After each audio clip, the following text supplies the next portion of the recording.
ನಮಸ್ಕಾರದಲ್ಲಿ ಬಂದವರೇ, ನಾನು ನೆಲಮಾಪನದ ಬಗ್ಗೆ ಪರಿಚಯಿಸ್ತಾ ಸರಪಳಿ ಮತ್ತು ಮೋಜಿನಿ ಅಳತೆ ಬಗ್ಗೆ ತಿಳಿಸ್ತಾ ಇದ್ದೆ.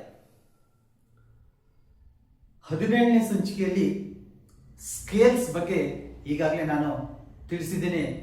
ಅದನ್ನು ತಾವು ಪರಿಶೀಲನೆ ಮಾಡಬಹುದು.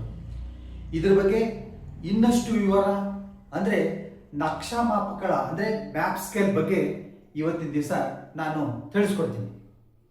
ಯಾವುದೇ ಒಂದು ಜಮೀನನ್ನು ಅಳತೆ ಮಾಡಿದಾಗ ಅಳತೆಗಳನ್ನು ಸರಪಳಿ ಆಣೆಗಳಲ್ಲಿ ಅಥವಾ ಮೀಟರ್ ಸೆಂಟಿಮೀಟರ್ಸ್ಗಳಲ್ಲಿ ದಾಖಲಿಸ್ತಿದೆ.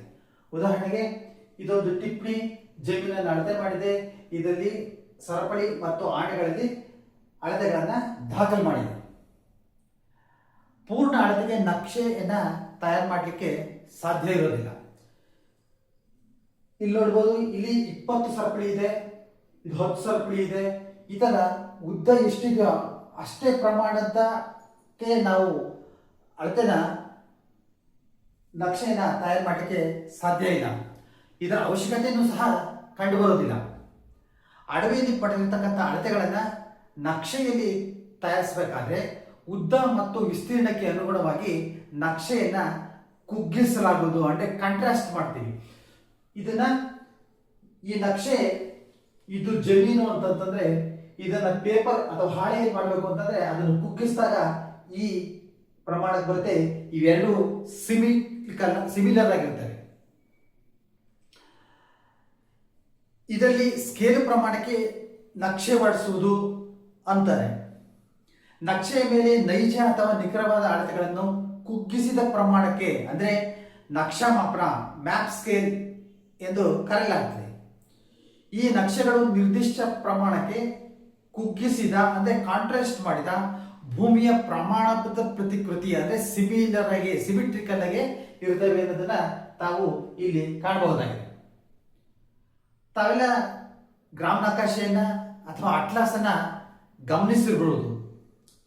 ಆ ಒಂದು ಗ್ರಾಮ ನಕಾಶೆ ತಗೊಂಡ್ರೆ ಅದರಲ್ಲಿ 1 ಇಂಚಿಗೆ = 20 ಸರಪಳಿ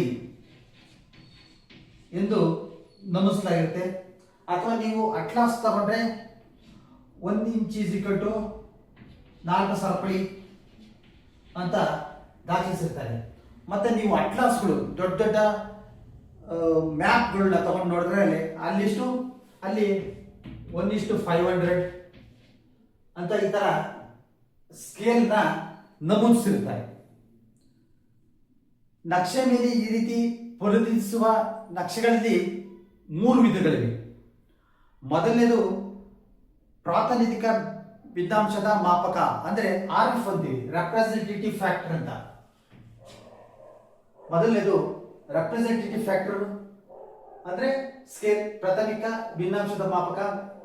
ಎರಡನೇದು ಹೇಳಿಕೆ ಮಾಪಕ ಅಂದ್ರೆ ಸ್ಟೇಟ್ಮೆಂಟ್ ಸ್ಕೇಲ್, ಅಂದ್ರೆ ಅದರಲ್ಲಿ ನಾವು ಬರ್ದಿರ್ತೀವಿ ಸ್ಟೇಟ್ಮೆಂಟ್ ಏನಂತ, ಯಾವ ತರ ಸ್ಕೇಲ್ ಇದೆ ಅನ್ನೋದ್ರ ಬಗ್ಗೆ.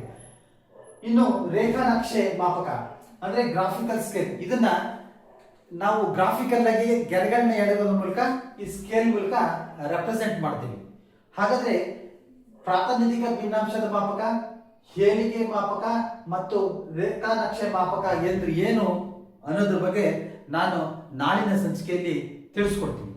ನೆಲಮಾಪನಕ್ಕೆ ಸಂಬಂಧಪಟ್ಟಂತ ಎಲ್ಲ ವಿಡಿಯೋಗಳು ಫೇಸ್ಬುಕ್, ಇನ್ಸ್ಟಾಗ್ರಾಮ್ ಹಾಗೂ ಯೂಟ್ಯೂಬ್ನಲ್ಲಿ ಲಭ್ಯವಿದ್ದು ತಾವು ನೆಲಮಾಪನ ಎಂದು ಟೈಪ್ ಮಾಡಿ ಸಬ್ಸ್ಕ್ರೈಬ್ ಆಗಿ ವೀಕ್ಷಿಸಬಹುದಾಗಿದೆ. ನಮಸ್ಕಾರ.